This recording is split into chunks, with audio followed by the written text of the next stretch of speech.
در آینه قدیر از یک سو خدای مهربان را می‌بینیم با همه لطف و رحمت و کرامتش که انسان را بدون راهنما و راهبر و امیر نمی‌خواهد، و از یک سو خود را می‌بینیم که چگونه و چه اندازه با آن برگزیده حق پیوند داریم و به دنبال او روانیم. این است که قدیر از یک سو یادآور نعمت بزرگ پروردگار مهربان است که باید سپاسگزار هماره او باشیم، و از سوی دیگر نشانگر صدق راهیان و پیروان امامت تا بنگرند چه میزان رفتار و منش خود را قدیری کردند و بر آرمانهای آن پای می‌فشارند. قدیر قدیر قدیر قدیر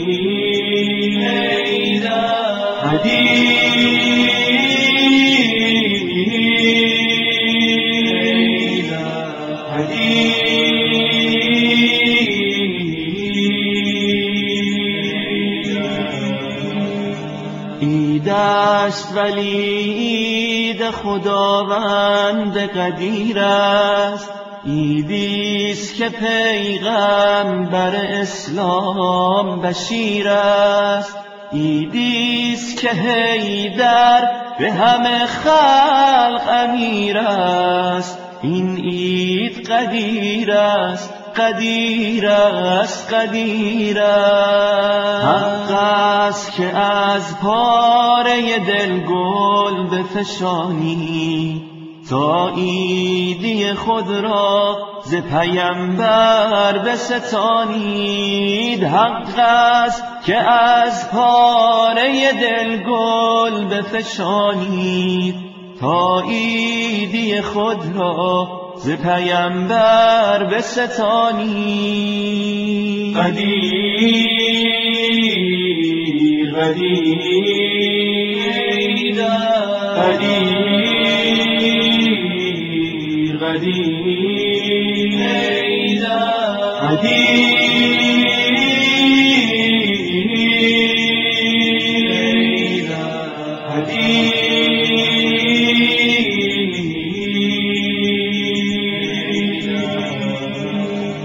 عیدی که ز معبود رضایت شده کامل، انوار جهانگیر هدایت شده کامل، از سوی خدا لطف و عنایت شده کامل، با نطق نبی امر وصایت شده کامل، آیین پیمبر به نهایت شده کامل، ابلاغ رسالت به ولایت شده کامل، ابلاغ رسالت به ولایت شده کامل.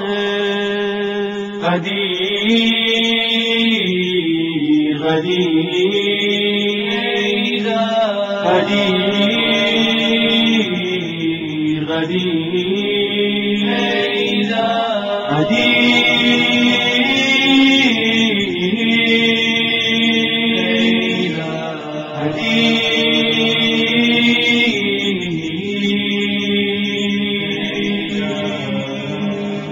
حکم آمده از خالق دادار محمد، ابلاغ کن از لعل گوهربار محمد. ای دست خداوند تو را یار محمد، فریاد ز اعماق وجودار محمد. اعلام کن این حکم خداوند قدیر است، بعد از تو علی بر همه خلق امیر است. قدیر قدیر قدیر قدیر قدیر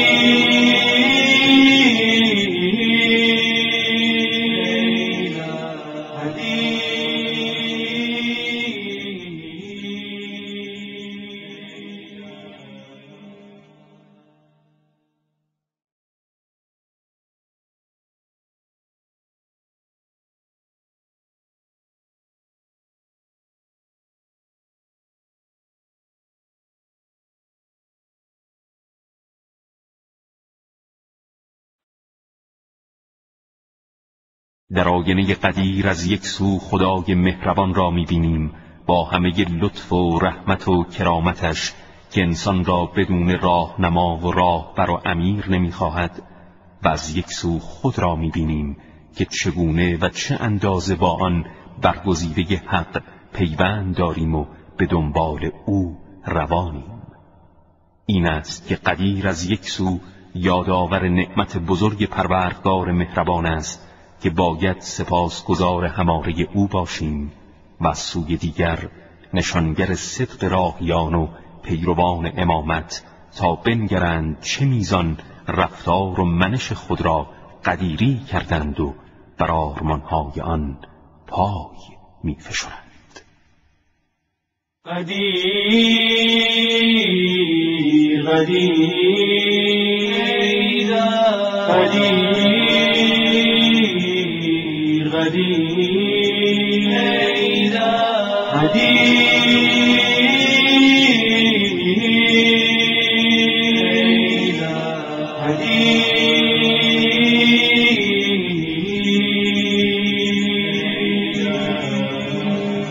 ایدست ولی عید خداوند قدیر است، عیدیست که پیغمبر اسلام بشیر است، عیدیست که حیدر به همه خلق امیر است. این عید قدیر است، قدیر است، قدیر است. حق است که از پاره دل گل بفشانی تا عیدی خود را ز پیمبر بستانید.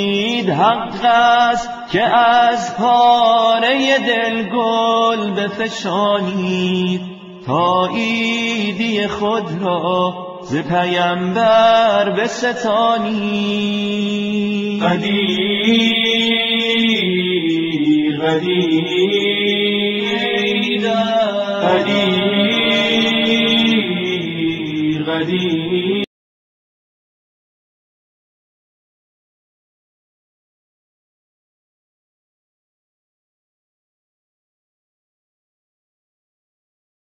من الشیطان الرجیم. بسم الله الرحمن الرحیم. السلام علیک یا ابا عبداللہ وعلی الارواح التي حلت بفنائک، علیک منی سلام اللہ ابدا ما بقیت وبقی اللیل والنہار۔ خدا کا لاکھ لاکھ احسان ہے کہ ہم آج 12 محرم یہاں پہ ضلع منصیرہ میں ایک مشہور و معروف بستی ہے سادات کی، پیراں سادات، وہاں پہ 2 روزہ مجالس عزا کے لیے نمبردار فیملی کے مرحومین کے بلندی درجات کے سلسلے میں، جن میں سے اہم ترین شخصیت ہمارے ساتھ موجود ہیں قبلہ مولانا سید ڈاکٹر زوار حسین نقوی صاحب، کہ جو باقاعدہ طور پہ ناروے میں انجمن حسینی میں اپنی خدمات سر انجام دے رہے ہیں۔ اور ہماری خوش قسمتی یہ ہے کہ شاہ صاحب کے آج ہم مہمان ہیں اور میزبانی کا ایک بھرپور لطف اٹھا رہے ہیں ان سے۔ تو پروردگار ان کو صحت و سلامتی عطا فرمائے اور پیراں سادات کے اور ارد گرد یہاں کے تمام سادات کی بستیوں کے اور مومنین کی توفیقات خیر میں اضافہ ہو۔ میں شاہ صاحب سے گزارش کروں گا کہ شاہ صاحب اس علاقے کا باقاعدہ تعارف کہ یہاں پہ عزاداری کا سلسلہ کب سے شروع ہوا اور یہ لوکیشن جس پہ اس وقت ہم کھڑے ہیں اس جگہ کا پراپر نام کیا ہے، اور یہ سادات کی آبادیاں ان پہ کتنی شیعہ آبادی موجود ہے، اور آپ کے لیے یہ کیسے عزاداری کا سلسلہ جاری ہے۔ بسم اللہ الرحمن الرحیم۔ رب اشرح لی صدری ویسر لی امری واحلل عقدۃ من لسانی یفقهوا قولی۔ پیراں سادات یا پیراں سادات مانسرے سے 22 کلومیٹر دور ہے اور اس کی ذیلی بستیاں ہیں جن میں سے بھٹیاں ہیں، پنیالی ہے، محمودہ ہے جہاں ابھی ہم کھڑے ہیں، لالہ ہے۔ یہاں پیراں سادات میں عزاداری کا سلسلہ اور اہل بیت کے ذکر کا سلسلہ 1935 سے شروع ہوا۔ ماشاءاللہ 1935 سے پہلے سادات یہاں تھے جی، لیکن جس طرح اہل بیت کے نقش قدم پر چلنا چاہیے، جس طرح ان کی پیروی کرنی چاہیے، احکام میں، عقائد میں، ہر چیز میں تو نہیں تھا سلسلہ، جی، تو اس وقت ان کے ذہن میں آیا اور خدا نے روشنی عطا فرمائی سادات اپنے جو پرانا مشن تھا اس کا پلٹے ماشاءاللہ. اور اس کے بعد عزاداری کا سلسلہ شروع ہوا. علماء آتے رہے, ذاکرین آتے رہے اور جلوس وہاں 10ویں کا نکلتا تھا. اب ماشاءاللہ جو ہے یہ ساری بستیاں مل کے 10ویں محرم کا جلوس نکالتے ہیں اور کافی جو ہے اس میں عزاداری ہوتی ہے, عبادت ہوتی ہے, ماشاءاللہ. مولا کا ذکر ہوتا ہے. بہت خوب, تقبل اللہ. تو یہ مسجد قائم آل محمد ہمارے سامنے ہے. ابھی ہم نے یہاں پہ نماز ادا کی ہے اور اگلا ہمارا پروگرام ہوگا جلوس عزاء آج 12 محرم کا بٹیاں میں. جی بٹیاں ادھر بالکل قریبی بستی ہے, وہاں پہ بھی ہم شرکت کرنے جا رہے ہیں. مومنین کو اپنی دعا میں یاد رکھا ہوا ہے اور آپ سب سے التماس سے دعا ہے. جی تقبل اللہ. شاہ صاحب بہت شکریہ, اجرکم من اللہ, خیر ہو جی. شکریہ جی, آپ کا شکریہ, آپ آئے ہیں تشریف لائے.